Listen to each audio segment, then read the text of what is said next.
मी सावित्रीबाई ज्योतिराव फुले या मालिकेच्या आजच्या भागामध्ये आपण बघूया तर इथे सावित्री भाकऱ्या करत असते. तिने चुलीवरती चिमणी ठेवलेली असते आणि त्याच्यावरती तवा आणि मग त्याच्यामध्ये भाकरी टाकलेली असते. आता चुलीवरती चिमणी असल्यामुळे तवा अगदी वरती गेलेला असतो. भाकरी लवकर कशी काय शेकणार? तिचे वडील इथे आता नेवसे पाटील म्हणत असतात, सावित्री बाळा, अगं काय गं, हे काय करतेस तू? तेव्हा आत्या म्हणत असते, काय गं सावित्रे, हे काय करतेस तू? आम्ही तुला हे शिकवलंय का? आता एवढ्या माणसांच्या भाकऱ्या तू अशा थापणार आहेस का? अगं बाई, पाहुण्यांच्या समोर काय आमची लाज काढतेस की काय? इज्जत काढतेस आमची? आम्ही तुला काही शिकवलंच नाही का? तेव्हा इथे नेवसे पाटील म्हणतात, अक्का तू जरा शांत हो बरं. सावित्री बाळा, अगं काय झाले? तुला तर भाकऱ्या कशा करतात हे माहिती पण आहे ना? मग तरीसुद्धा तू भाकरी अशी का करतेस? तो तवा का बरं तू वरती ठेवलास? तेव्हा तिची सासू म्हणते, तवा चुलीवरती ठेवतात हे माहिती आहे ना तुला? तेव्हा इथे सावित्री म्हणते, तवा चुलीवरती ठेवला आणि तो जळला तर? तेव्हा सगळेजण विचारात पडतात, सावित्री असे प्रश्न का विचारते? तेव्हा तिचे वडील म्हणतात, सावित्री बाळा, अगं कसं होईल? तवा जळल कसा काय? जास्त आग लागली तर तू जास्तीत जास्त तापेल, जास्त तापवून तो लाल होईल. अगं पण तो जळणार नाही सावित्री. तेव्हा इथे गोविंद काका म्हणतात, सुनबाई, अगं त्या दोघांचं तत्त्व वेगवेगळं आहे. तो जो तवा आहे ना तो लोखंडी आहे आणि जास्त आग लागली तर तो जास्त गरम होईल, पण तो जळणार नाही. तेव्हा सावित्री म्हणते, म्हणजे तव्याचं आणि अग्नीचं तत्त्व वेगवेगळं आहे, हे मान्य आहे तुम्हाला? मग मिशनरी शाळा आणि आपल्या माणसाचं तत्त्व वेगवेगळं असू शकतं, हे तुम्हाला का मान्य नाही आहे? जसं अग्नी आणि लोखंडी तवा हे दोघेजण एकत्र आले तरी काही होऊ शकत नाही, तसेच शिक्षण आणि आपला माणूस एकत्र आला ना तरी बी काही होणार नाही. म्हणून मी तुम्हाला म्हणते, कारण त्यांचं जसं तत्त्व वेगवेगळं आहे ना, तसं आपल्या माणसाचं आणि त्या शाळेचं तत्त्वसुद्धा वेगवेगळं आहे. या गोष्टीवरती तुम्हीसुद्धा विश्वास ठेवा. हे शाळेमध्ये गेले तरी काही फरक पडणार नाही, आपला धर्म बदलणार नाही, असं सावित्री म्हणते. तेव्हा इथे आऊ म्हणत असते की वा सावित्री वा, अगं किती शांतपणे तू सगळा गैरसमजच दूर करून टाकलास. तेव्हा ती म्हणते, हो अगदी बरोबर. तेव्हा इथे आत्या म्हणते, काय खंडू, अरे पटतंय का तुला हे सगळं? तेव्हा गोविंद काका म्हणतात, हो तर आता तर हे त्यांना पटणारच, काय पाटील? तेव्हा इथे आता काकांना काय बोलावं काही कळत नसतं. त्यानंतर गोविंद काका म्हणतात, चिमणाबाई, मी तर आता म्हणतो की पुरणपोळीचा बेत होऊनच जाऊ दे. तेव्हा इथे नेवसे पाटील म्हणतात, नाही नको नको, आता पुरणपोळी वगैरे काही नको. आमच्या मुलीने तर आमचा संपूर्ण गैरसमजच दूर केला. माझी सावित्री म्हणजे सावित्रीच आहे. कसं आहे, जावई बापूंच्या घरी तुकडा मोडायचा नसतो, ते आपल्या रीतिरिवाजात बसत नाही. आणि त्यामुळे आता आम्हालासुद्धा निघायला हवं. ज्या गोष्टीसाठी आलो होतो, आमच्या मुलीने आमचा गैरसमज दूर केला. त्यामुळे जावई बापू, तुम्ही आता शाळेला जाऊ शकता, आमची काय बी हरकत नाही. हा फक्त एक गोष्ट लक्षात ठेवायची, आपला धर्म बदलायचा नाही. आणि त्यानंतर इथे नेवसे पाटील म्हणतात की दादा माफ करा, आल्यावरती रागाच्या भरात वाटेल तसं बोललो, काय करू, माझा स्वभावच तसा आहे. तेव्हा सावित्री म्हणते, हो ना, माझे आबा आहेतच तसे, म्हणजे राग आला तर वणवा आणि प्रेम करतात ना तेव्हा अगदी नदीप्रमाणे निर्मळ होऊन जातात माझे आबा, हो की नाही? त्यानंतर सावित्री आपल्या आबांना घर दाखवत असते, म्हणत असते की आबा ते बघा, तिकडे माझी खोली आणि ही आहे ना इकडे यांची खोली आणि हा आहे मागचा भाग, ही मागची पडवी परसाव. तेव्हा इथे ते आपल्या वडिलांना आपलं घर दाखवत असते आणि मग दोघेजण मागच्या बाजूला बसतात. तेव्हा तिचे वडील म्हणत असतात, काय गं सावित्रे, आता तर लग्न केलं ना तुझं, आता तर तुझी पाठवणी केली, पण इथे आता चहामध्ये साखर विरघळावी तशी पूर्णपणे ह्या कुटुंबामध्ये तर तू विरघळून गेली आहेस, सगळ्यांना आपलंसं करून टाकलंस ना? तेव्हा सावित्री म्हणते, आबा तुमचे आणि आईचे संस्कार आहेत हे, तुमचे संस्कार कसे काय वाया जाऊ देईन? तेव्हा इथे नेवसे पाटील म्हणतात, हो बाळा, अगदी बरोबर, पण आता तुला अजून एक जबाबदारी घ्यायची आहे. जावई बापूंना शाळेमध्ये जाण्याची परवानगी दिली आहे खरी, पण तू लक्ष ठेवायचं, ते धर्म बदलणार नाही याची काळजी घ्यायची. ती म्हणते, आबा नका काळजी करू, असं काही होणार नाही. आबा यांची शाळा सुटली होती ना, तेव्हा हे उदास उदास राहायचे. आता ते उदास राहिले तर मी बी उदास राहणार ना. आणि तुमची पोरगी उदास राहिलेली आवडेल का तुम्हाला?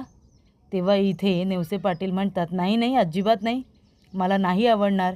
माझ्या मुलीने तर नेहमी हसत खेळत आनंदी राहायला हवं असंच मला वाटत असतं. फक्त आता एक जबाबदारी घ्यायची, जावई बापूंवरती तू लक्ष ठेवायचं आणि धर्म बदलू द्यायचा नाही. त्यानंतर नेवसे पाटील आपल्या मुलीला सावित्रीला प्रेमाने जवळ घेतात. त्यानंतर सावित्री म्हणत असते, आबा तुम्ही नका काळजी करू, हे तसं काय बी करणार नाही. तेवढ्यातच इथे ज्योती अभ्यास करत बसलेला असतो. तेव्हा बाहेर दारामध्ये उभी सावित्री असते आणि ती आता पुस्तक वाचत असणाऱ्या ज्योतीला बघत असते. त्याला अशी आनंदी बघून खूपच जास्त खुश होते. तेव्हा ज्योतीचं लक्ष जातं आणि ज्योती विचारतो, काय हवं होतं का तुला सावित्री? ती म्हणते, नाही नाही, मला काही नगं, आणि ती लगेचच तिथून निघून जाते. तेव्हा इथे ज्योती आता आशीर्वाद घेतात, छत्रपती शिवाजी महाराजांचा आशीर्वाद घेतात आणि आपली पाटी पेन्सिल घेऊन निघालेले असतात शाळेत जायला. तेव्हा ज्योती जात असताना इथे आता पंच आरती घेऊन सावित्री उभीच. तेव्हा ती म्हणते, आव थांबा. तो म्हणतो, हां हां, पंच आरती तयारच आहे नाही का, घ्या आता औक्षण कर, माझी आरती कर आणि मला इथे टिळासुद्धा लाव. तेव्हा ती म्हणते, आव तुम्हाला काय करायचं आहे? तो म्हणतो, नाहीतर काय, मी काय कुठल्या मोहिमेवरती चाललो आहे का माझी आरती वगैरे करायला? शाळेत तर चाललो आहे मी, आणि मी शाळेत आता रोजच जाणार आहे, म्हणून काय तू माझी रोज आरती करणार आहेस, रोज औक्षण करणार आहेस? ती म्हणते, घ्या आता आरती म्या सजवणार, दिवा म्या लावणार आणि तुम्हाला इथे टीकासुद्धा म्याच लावणार, त्याची समधी तयारी म्याच करणार. आणि तुमचं काय हो, तुमचं फक्त कपाळ, तरीसुद्धा तुम्हाला इतकं बडबड करायची असते, इतकं बोलायचं असतं का? काय बाई तुम्ही, तुमच्यासारखा नवरा मी बघितलाच नव्हता. तेव्हा इथे ज्योतीला हसायला येतं. ती म्हणते, चला कपाळ करा पुढं. ती टिळा लावते, तांदूळ लावते आणि इथे आता ज्योती जाता जाता तिला एक शब्द म्हणतो की, सावित्री तुझा माझ्यापेक्षा आहे ना या टिळ्यावरती जास्त विश्वास आहे, या कुंकवावरती जास्त विश्वास आहे, असं इथे ज्योती म्हणतो आणि जातो. सावित्री त्या गोष्टीचा विचार करायला लागलेली असते. तर इथे आता दादांची तब्येत बिघडलेली असते, त्यांना कणकणी असते. तेव्हा त्यांना खोकला वगैरे खूप असतो. तर इथे त्यांना खोकला असतो. ते म्हणत असतात, राजारामा, अरे राजारामा, अरे बाबा मंदिरामध्ये जाता जाता ही फुलांची टोपली घेऊन जा बरं. फुलं वेळेवरती गेले पाहिजे रे बाबा, नाहीतर त्या लोकांनी राग येईल. तेव्हा इथे आता लगेचच ज्योतीची आई चिमणाबाई येते आणि म्हणते, अवं काय झालं, तुम्ही शांत व्हा बरं, तुम्ही आधी बसा. तेव्हा दादा म्हणतात, अगं चिमणा, अगं ही फुलं घेऊन जायला सांग ना. तेव्हा ते म्हणतात, अहो पण आपला राजाराम आणि पारू सकाळी शेतावरती गेले ना, मळ्यात गेले ना ते लोक, आता ते इथे कुठे आहेत? तेव्हा दादा म्हणतात, मग एक काम कर, ज्योतीला सांग, त्याला म्हणावं फुलं आधी देऊ नये आणि मग शाळेला जा, नाही तर आज शाळेला जाऊ नको म्हणावं. अहो तो कधीच शाळेत गेला, असं सुद्धा इथे चिमणा म्हणते. तेव्हा ते म्हणतात, मग मीच फुलं घेऊन जातो. ते म्हणते, अहो असं काय करताय, तुम्हाला ताप आहे, कणकणी आहे. तेवढ्यातच तिथे सावित्री येते. सावित्री म्हणते, दादा तुम्ही काळजी करू नका, तुम्ही आराम करा, मी जाते फुलं घेऊन. हे बघा मी तुमच्यासाठी काढा आणला आहे, तुम्ही काढा घ्या बरं, आणि फुलं घेऊन म्या जाते. तेव्हा इथे दादा म्हणतात, नाही नको नको सुनबाई, अहो तुम्ही कुठं जाता? तेव्हा सावित्री म्हणते, मग काय झालं, जर माझ्या आबांची तब्येत बिघडली असती तर म्याच फुलं घेऊन गेले असते ना. मग आता तुम्ही पण माझे आबाच आहात ना, तुम्ही आराम करा, काढा पिया, म्या फुलं घेऊन जाते. ते म्हणतात, नको, लोक काय बोलतील. गोविंद माळ्याने त्याच्या नवीन सुनेला कामासाठी लगेच घरातून बाहेर काढलं. अहो अजून तुमचा चुडासुद्धा उतरलेला नाही आहे. नाही नाही, तुम्ही नका जाऊ. सावित्री म्हणते, मग काय झालं, चुडा नाही उतरला म्हणून काही घरातली कामं करायला नको का? तुम्ही एक काम करा दादा, तुम्ही आराम करा, मी जाते. चिमणा म्हणते चल मी येते तुझ्याबरोबर. तेव्हा ती म्हणते नाही नको नको, दादांना बरं वाटत नाही आहे ना, तुम्ही थांबा बरं इथे त्यांच्याबरोबर, मी जाते फुलं घेऊन. तेव्हा ती आता फुलांची मोठी टोपली तिच्या डोक्यावरती देते, मोठा फुलांचा हारा, आणि ती आता निघालेली असते फुलं घेऊन मंदिराकडे. तेव्हा इथे आऊ जात असते. ती म्हणते काय गं सावित्रे, अगं काय गं हे, तू कुठे चालली एवढी फुलं घेऊन? ती म्हणते अहो आऊ, दादांची तब्येत ठीक नाही ना, त्यांना कणकणी आहे, म्हणून फुलं म्या घेऊन जाते, घरात कोणच नव्हतं. तेव्हा आऊ म्हणते अगं म्हणून तू चाललीस का, बरं बरं चल मी येते तुझ्याबरोबर, मी घेऊ का ही टोपली? ते म्हणते नाही नको नको, म्या घेते. आणि मग त्या दोघीजणी आता मंदिरामध्ये जातात. तर इथे मंदिरामध्ये आता वेगळीच गोष्ट. शिरपत तू बाटला आहेस, तो म्हणत असतो नाही नाही मी नाही बाटलो, तुला आता तुझ्या गुन्ह्याची शिक्षा मिळणारच. तेव्हा तो म्हणत असतो नाही नाही पंत, मी नाही बाटलो. तरीसुद्धा इथे पंत काही ऐकायला तयार नाहीत. तेव्हा तिथे सावित्री आणि आऊ दोघीजणी फुलं घेऊन आलेले असतात. ती म्हणते फुलं. तेव्हा एक पंत येतो आणि म्हणतो एवढा उशीर? तेव्हा सावित्री म्हणते की दादांची तब्येत ठीक नाही आहे ना, त्यांना कणकणी होती म्हणून थोडा उशीर झाला. तेव्हा तो म्हणतो बरं बरं ठीक आहे. फुलांची टोपली तो घेतो आणि सावित्रीला म्हणतो की चल तिकडे आता दूर जाऊन उभे राहा. तेव्हा त्या पंताने आता ती टोपली घेतलेली असते आणि तो तिथून निघून जातो. सावित्री आवी दोघीजणी शास्त्रीला इथे नमस्कार करतात, देवाला नमस्कार करतात आणि मागे जाऊन तिकडे उभे राहतात. तेव्हा इथे सावित्रीच्या कानावरती पुन्हा ते शब्द पडतात की तू बाटलास. तेवढा तर सावित्रीला आता वाटतं बाटलास नेमकं म्हणजे काय झालं. तेव्हा इथे आता शिरपत म्हणत असतो की नाही नाही मी नाही बाटलो. तेव्हा शास्त्री म्हणत असतात अरे तू बाटलास, तू कुणाच्या घरी जाऊन राहिलास?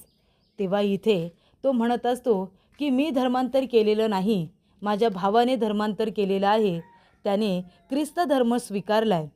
तेव्हा ते म्हणतात की त्याने तो धर्म स्वीकारला, त्याचं नाव काय आहे ज्याच्याकडे तू राहायला गेला होतास, तुझ्या भावाचं नाव काय? तर इथे माधव शेषास्त्री त्याचं नाव आहे.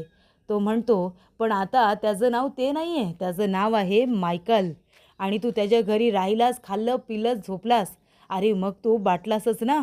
तू जर माधवकडे राहिला असतास तर मी तुला माफ केलं असतं, पण तू मायकलकडे राहिलास म्हणजे तू बाटलासच. आता तुला तुझ्या गुन्ह्याची शिक्षा मिळणारच. तो म्हणतो नाही नाही मी माधवकडेच राहिलो होतो, मायकलकडे नाही, तुम्ही मला शिक्षा देऊ नका, मी नाही बाटलो. तेव्हा तू बाटलासच, तुला आता त्याची शिक्षा मिळणारच. तर काय प्रायचित्त आहे, काय शिक्षा आहे असं आता विचारलं जातं. तर शिक्षा काय असते, तर इथे भातामध्ये आता शेण मिक्स करायचं आणि ते खायचं. त्यानंतर भाकरी गोमूत्रामध्ये चुरायची आणि ती खायची. बघा ब्राह्मणांच्या वेळच्या त्या शिक्षा तरी बघा, स्वतः तरी खातील का ते? पण ते आता इथे याला म्हणजे शिरपतला खायला दिलेलं असतं का, तर शुद्धीकरणासाठी. शुद्धीकरण करायचं असेल, बाट लागेल ना, म्हणून शुद्धीकरणासाठी इथे आता भातामध्ये मिक्स करायचं ते म्हणजे शेण, ते खायचं आणि भाकरी ही गोमूत्रामध्ये चुरून खायची. तेव्हा आता हे सगळं बघत असताना सावित्रीला खूप मोठा धक्का बसलेला असतो. तिला ते सगळं बघून त्रास होत असतो की माणसाला इतकी मोठी शिक्षा, बाप रे, तिच्या डोळ्यातून पाणी आलेलं असतं हे सगळं बघताना.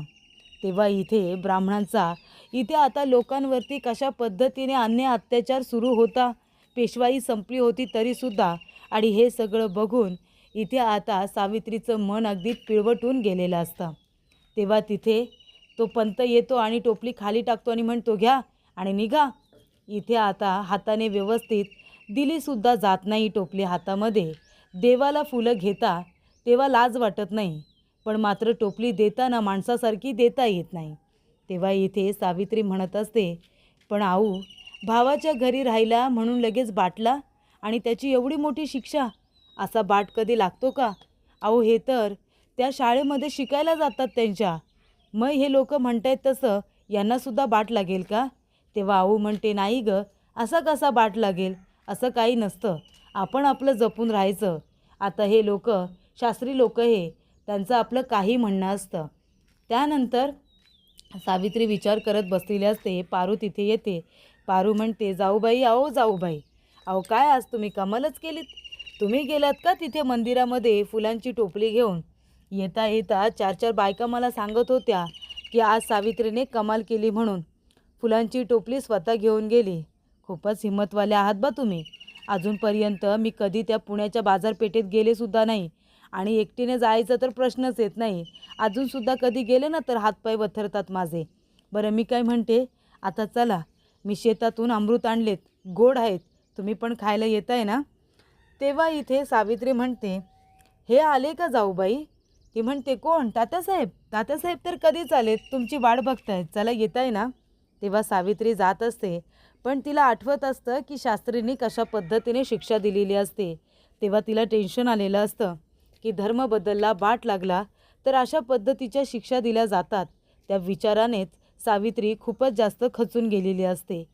त्यानंतर पुढील भागामध्ये सावित्री अंगणामध्ये छान अशी रांगोळी काढत असते आणि त्यानंतर मागून ज्योती आलेला असतो.